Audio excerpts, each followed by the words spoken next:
Bonjour à tous, alors aujourd'hui on va parler du marchand de biens en Bulgarie. Est-ce que cette activité est quelque chose qui se pratique régulièrement? Ou est-ce que dans ce pays c'est pas forcément connu, ça vaut pas forcément le coup? On va voir un petit peu tout ça. Et quelques aspects légaux et fiscaux. La première des choses que j'aimerais dire, c'est que si vous souhaitez réaliser un projet immobilier en Bulgarie qui n'est pas forcément lié à l'activité de marchand de biens, mais peu importe ce que c'est, vous pouvez me contacter au numéro qui va s'afficher ici et vous pouvez me contacter sur WhatsApp et je pourrai vous aider pour réaliser ce projet. J'ai également une adresse à Sofia, un bureau où je peux travailler avec 2 agences immobilières qui ont quand même beaucoup d'expérience bulgarophone et qui peuvent réaliser tout type d'opérations, avoir des biens exclusifs, etc. Donc n'hésitez pas à venir à l'adresse qui s'affiche sur l'écran aussi. Si je ne suis pas là, eh bien en tout cas vous pourrez rencontrer une très charmante secrétaire ou d'autres collègues. Bon, rentrons dans le vif du sujet.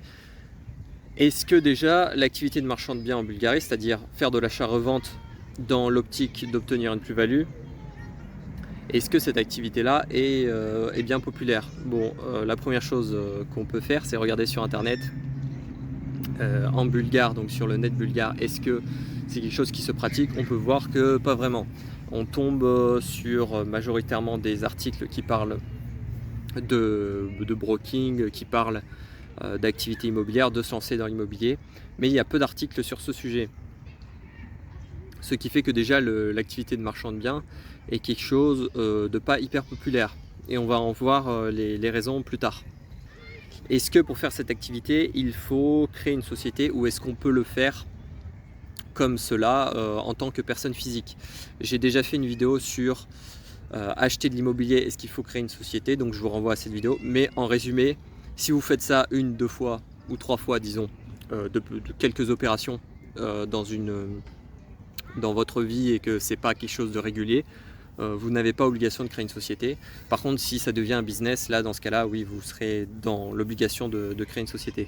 L'impôt que vous devrez payer si vous créez une société dans le but de faire cette activité de manière régulière sera le même que pour toutes les autres activités, puisque ce n'est pas comme en France, les activités de commerce de choses immobilières eh bien, n'ont pas un statut particulier, donc vous payerez en gros 10% d'impôt, comme si vous vendiez des chaussures ou comme si vous aviez un service de consulting quelconque, je ne sais pas. Et il n'y a pas de régime fiscal particulier.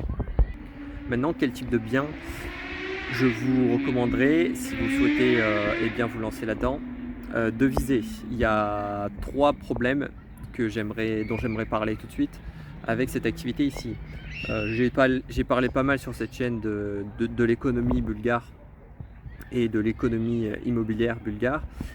Il faut savoir qu'aujourd'hui, l'inflation des prix dans l'ancien est assez élevée comparée à l'inflation des prix des biens à rénover ou des biens neufs. Ce qui fait que déjà ça pose un problème.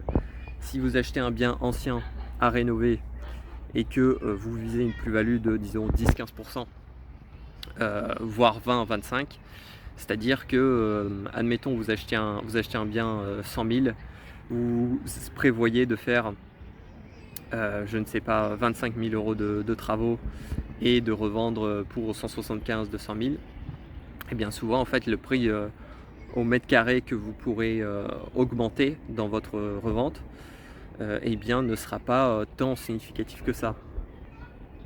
Du fait de comment s'est constitué le marché ici. Et en plus, les Bulgares ont cet esprit de pouvoir rénover eux-mêmes et d'avoir des entreprises eh bien, locales qui peuvent s'occuper de ça aussi. Il faut que vous apportiez réellement une plus-value au bien que vous rénovez. Il y a plusieurs solutions à ça. Moi je dirais que les stratégies qui pourraient fonctionner sont les biens suivants, dont l'agencement est très mal pensé, dont les mètres carrés habitables pourraient être optimisés. Donc un truc intéressant, c'est de rajouter une pièce. où c'est de défoncer un mur pour pouvoir augmenter l'espace habitable, rendre le bien plus spacieux et plus intéressant. Ça peut se faire sur des appartements de petite taille ou de taille moyenne, ou même des grands appartements où justement là on peut faire de la découpe et il y a un peu plus de possibilités d'action. Il y a une autre stratégie qui peut être de viser des commerces qui sont sous-évalués, des espaces commerciaux à optimiser. Mais aujourd'hui, les espaces commerciaux ont des prix hallucinants. Donc c'est pas forcément, à moins de trouver des offres très intéressantes, c'est pas forcément la meilleure stratégie selon moi. Autre problème en ce qu'il s'agit de réaliser une plus-value, c'est que les coûts de rénovation ont fortement augmenté.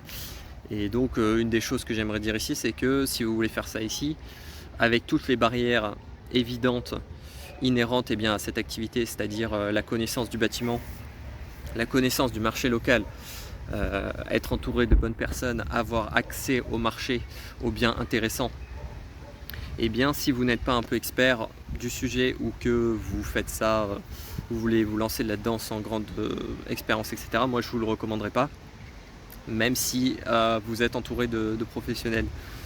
Donc déjà cette activité est limitée aux personnes qui sont déjà dans le métier depuis un certain temps.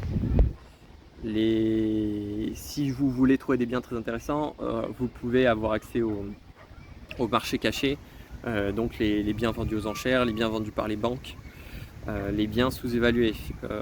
C'est très difficile d'en trouver et ça prend énormément de temps. J'ai pour information déjà eu des demandes à ce sujet. J'ai tenté de faire ça, donc une activité de marchand de biens avec un client notamment, avec qui c'était assez compliqué parce que au moment où on a tenté de le faire, les offres de biens n'étaient pas, il n'y en avait pas beaucoup sur n'importe quel, sur tout le marché. C'était très difficile de trouver des biens intéressants. C'est-à-dire que ils étaient placés dans des quartiers dont la différence de prix au mètre carré entre biens disons de qualité moyenne, bof, à rénover et bien rénové, en fait n'était pas énorme. Et quand on calculait le coût des travaux et le bénéfice à faire, en fait le bénéfice-risque, le coût bénéfice-risque était horrible. Ça ne valait pas du tout le coup de tenter l'opération. Il n'y avait même pas, c'était peut-être 5% de rendement pour un risque assez élevé. Donc cette idée a été abandonnée assez vite. Il y a des périodes où ça peut se faire plus rapidement, où ça peut se faire plus facilement. Aujourd'hui, j'ai plus de réseau qu'avant et j'ai une meilleure connaissance du marché et de la problématique pour que ça puisse se faire avec pas trop de complications, mais c'est quand même pas une activité c'est-à-dire qu'en fait l'activité ici de marchand de biens, ce serait à la fois la plus rentable, je dirais, en tant qu'activité même, puisque dans l'immobilier c'est ça qui rapporte le plus, on va pas se mentir.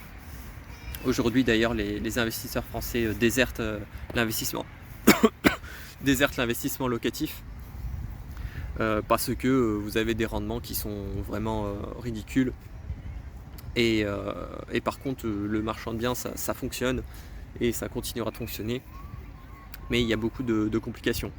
Le problème c'est que les offres les plus intéressantes disponibles sur le marché partent très vite, puisque vous avez des acteurs locaux qui sont à l'affût des bonnes opportunités, et vous en tant qu'étranger ça prend plus de temps d'interagir avec les vendeurs, d'interagir avec les brokers, puisqu'il y a moins cette habitude.